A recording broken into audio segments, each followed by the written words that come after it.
How easy is it for you to trust? Now, you can think about this in a number of ways. How easy is it for you to trust other people? Maybe you've had bad experiences with people and you would say, no, I'm really guarded and this isn't something I do well. Or maybe you've had great experiences and trust comes naturally to you. Or how about how much do you trust yourself? Now, that might seem weird, but do you believe in yourself to do certain things? Like, one of the limitations I have of myself is I don't always trust when I do certain things, such as repair work on my vehicles. I once replaced the brakes on my 4Runner, and I remember being paranoid that I didn't do it right, that somehow something was going to happen. I did not have enough trust in my own abilities to do that. Or every time I assemble a piece of furniture and I have a bunch of leftover pieces and bolts, I often think, did I miss something? Did I assemble it right? Those are trust issues. And we're going to see that people have always had trust issues, and we have them with God as well. And today we're going to look at a story as we finish up John chapter 4, where Jesus is going to ask someone to trust him. And you may see that this would be hard for you, and this is a challenge for the person in the story as well. In the story today, Jesus is back in Cana. This is the site of the very first miracle that we saw Jesus do, turning the water into the wine. And that miracle was all about abundance. That was all about 900 bottles of wine that Jesus made at this party, just abundance. But today's story is about urgency. So the first miracle is abundance. This miracle that John's going to bring now is about urgency, how we approach God when something is urgent in our lives. We're going to read John chapter 4, beginning in verse 43. It says, "At the end of the 2 days, Jesus went on to Galilee. He himself had said that a prophet is not honored in his own hometown. Yet the Galileans welcomed him, for they had been in Jerusalem at the Passover celebration and had seen everything that he did there. As he traveled through Galilee, he came to Cana, where he had turned the water into wine. There was a government official in nearby Capernaum whose son was very sick. And when he heard that Jesus had come from Judea to Galilee, he went and begged Jesus to come to Capernaum to heal his son, who was about to die. And Jesus asked, 'Will you never believe in me unless you see miraculous signs and wonders?' The official pleaded, 'Lord, please come now before my little boy dies.' And then Jesus told him, 'Go back home. Your son will live.' And the man believed what Jesus said and started back home." Now, we might read this story and wonder, why didn't Jesus just go with him? Like, why is Jesus making this distinction of, hey, you just need to believe that I can do this? Why doesn't he just go to his house? What you may not realize, unless you know geography we're working with here, is that this official has just come from a 20-mile uphill trek from Capernaum to Cana. This is not a casual walk. This is not a, hey, I just hopped over to see you. This is a desperation walk where your world is falling apart and you hear that it's possible, not likely, but possible, that this guy that's 20 miles away might be able to do something for your son. And so in an act of desperation, this man does whatever he can to get to Jesus. So it would not be just a quick thing for Jesus to pop over. Jesus is realizing what this man has done just to get to him. But I think this is a beautiful picture of faith. It's not faith as wishful thinking. It's not faith as a certainty in the outcome, but faith as trust in a person. And this is the kind of faith Jesus is inviting us into even today. Now, I've mentioned before, but I'm one of those people who have lots of questions. I have lots of doubts. On any given day, there's a number of things about Christianity that likely don't make sense to me.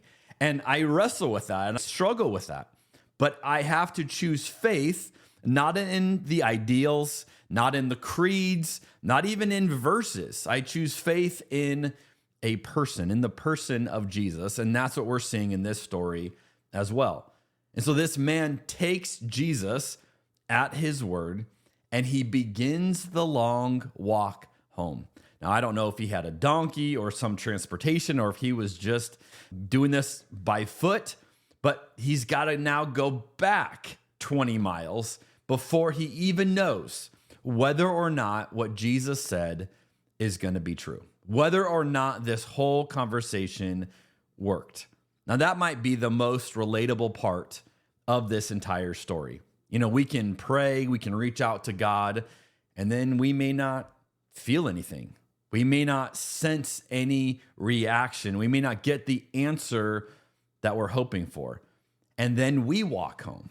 And then we go back to life. Then we go back to whatever it is we were going through, wondering if that answer is coming or not, wondering if the healing, if the response is coming or not.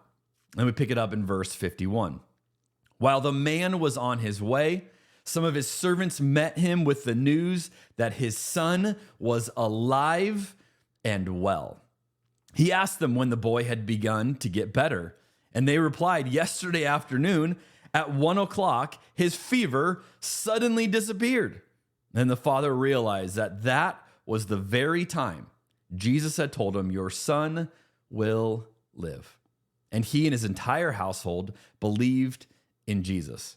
This was the second miraculous sign Jesus did in Galilee after coming from Judea. The boy was healed at the exact moment that Jesus had said, your son will live. Isn't that how it often works, right? The miracle has already happened. We just haven't seen the results yet. And so we're left with trust. I think faith often looks like walking home with questions. Like, how long did it take this man to walk back home, to get back home, however he got there? How long did it take him until he met with the group telling him his son had been healed? See, faith looks like walking home with questions. It looks like trusting Jesus at his word, even when we might feel like we're in the dark, even when we might feel like this doesn't all make sense. Brian McLaren has said, true faith doesn't wait for certainty, it acts in trust, which is good for people like me.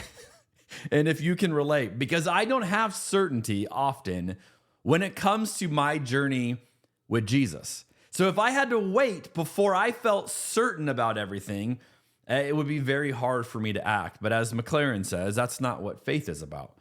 It's about acknowledging we don't need certainty. We may never get certainty, but we can choose to act in trust. So I want to ask you today, what is a situation in your life right now that feels unresolved, that feels uncertain, and yet you're still taking steps forward? Where are you walking with your questions? And how can Jesus meet you there? Maybe you're praying for healing and there's something in your life or someone close to you and you are just crying out to God, very much like this man in the story. Maybe it's a question that is just haunting you, plaguing you, and you haven't got an answer to that question yet. Maybe you have some unresolved worry or fear and you just keep wrestling with it, asking Jesus to meet you there, asking Jesus to help. Sometimes the miracle happens while you're walking home, while you're walking with your questions. So may we embrace that part of the journey and realize that we may never get the certainty that we're looking for. We always have the chance to choose to trust Jesus. I'll close with something that Pete Enns has written. Faith is not the absence of doubt.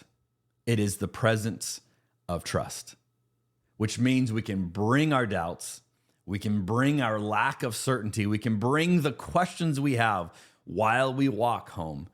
And in all of that experience, we can choose to trust in the person of Jesus. I'll see you next week on Rebuilding Faith.